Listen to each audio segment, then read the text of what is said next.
अस्सलाम वालेकुम दोस्तों।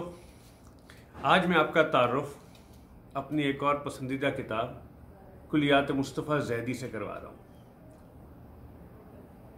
ये किताब ऐसी प्यारी है कि कई कई दिन मेरे सराहने रहती है और मैं रात को सोने से पहले इसका विर्द करता हूँ। मुस्तफ़ा ज़ैदी का एक शेर तो ज़रबुल मसल बन चुका है कि इन्हीं पत्थरों पे चलकर अगर आ सको तो आओ, मेरे घर के रास्ते में कोई कहकशां नहीं है। मगर बहुत से लोग नहीं जानते होंगे कि मुस्तफ़ा ज़ैदी कोई हुजरे में बंद शागिर्दों के झुमगटे में बैठे हुए शायर नहीं थे। मुस्तफ़ा ज़ैदी एक बड़े फ़ाल इंसान थे जिन्होंने फ़ॉरेन सर्विसेज में काम किया। 12 पेश खिदमत है साअते जोहद। देखना अहले जुनू साअते जोहद आ पहुंची। देखना अहले जुनू साअते जोहद आ पहुंची। अब कोई नक्श ब दीवार न होने पाए। अब के खुल जाएं खजाने नफसे सोजा के।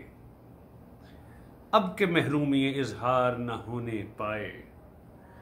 वो जो गद्दार है अपनी ही सफ़े अव्वल में, वो जो गद्दार है अपनी ही सफ़े अव्वल में, गैर के हाथ की तलवार न होने पाए।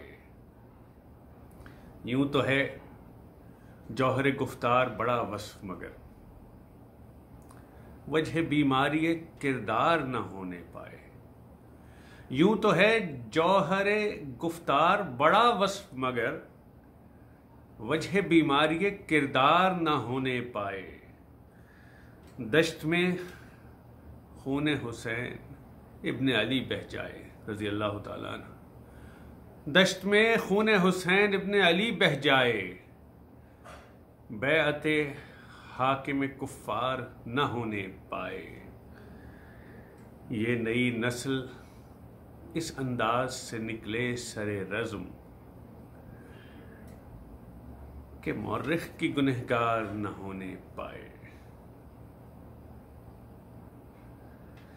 मुस्तफ़ा ज़ैदी ने 50 साल की उम्र पे, या शायद 50 के भी ना हुए थे, 1970 में इंतकाल फरमाया। बहुत हसास इंसान थे, इसलिए आप देखें तो उनकी ये नज़म आज भी उतनी ही रेलेवेंट है जितनी आज से 50-60 साल पहले थी। ये माशाल्लाह का दौर था।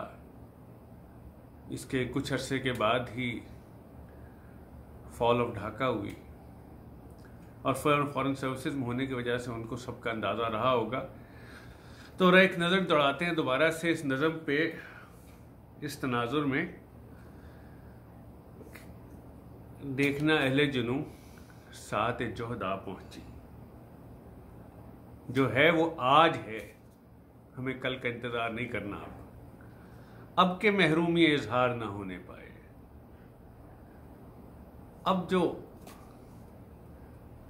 ना बोल सका वो कब बोलेगा। और ये जो गद्दार है अपनी ही सफ़े अव्वल में, ये मीर जाफ़र और मीर सादिक हमें दूर नहीं ढूंढने पड़ते, ये सफ़े अव्वल में बैठे होते हैं। और मैं किसी का नाम नहीं लूँगा, हर एक के अपने अपने पसंद के सियासतदान हैं। मगर तकलीफ दे बात यह है कि जिस तरफ भी आप देखें आपको मीर जाफ़र और मीर सादिक मिल जाते हैं।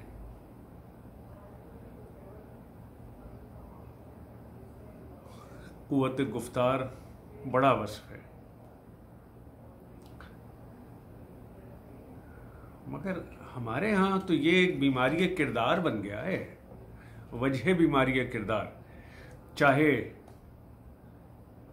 टीवी एंकर्स को देख लें, चाहे सियासतदानों को देख लें, बड़ी बड़ी बातें करेंगे मगर कैसे लगता है कि सचमुच किसी का कोई दीन ईमान है ही नहीं। और आखिरी शर्त तो बहुत कड़ी रख दी है मुस्तफ़ा ज़ैदी ने कि दश्त में खून हुसैन रज़ी अल्लाह ताला अन्हु भी बह जाए। मगर हम क्या करें, हमारे सियासतदान हों या चीफ जस्टिस साहिबान या आम आवाम, हम हमेशा जो भी हाकिम आ जाए उसकी बैत जल्दी से कर लेते हैं कि हमें अपना सुकून प्यारा होता है। हमें इससे कोई गर्ज नहीं होता कि इस शख्स का क्या दीन है, क्या दुनिया है, क्या एंटाइटलमेंट है। और आखिरी शेर में मुस्तफ़ा ज़ैदी ने हमें एक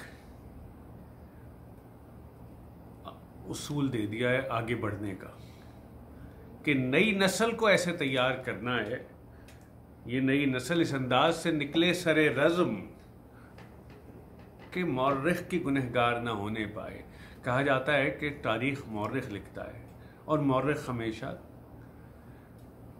हुक्मरान का कासा लैस होता है।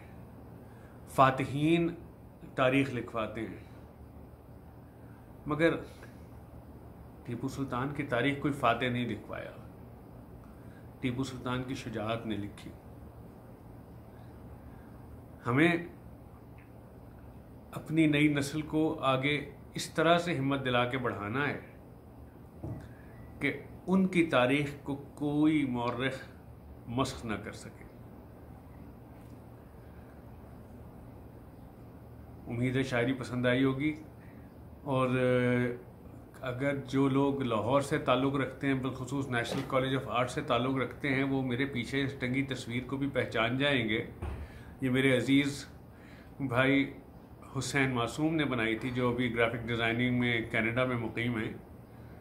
ये नेशनल कॉलेज ऑफ आर्ट्स की सीढ़ियाँ हैं। चलिए, फ़ी अमान अल्लाह, बहुत शुक्रिया।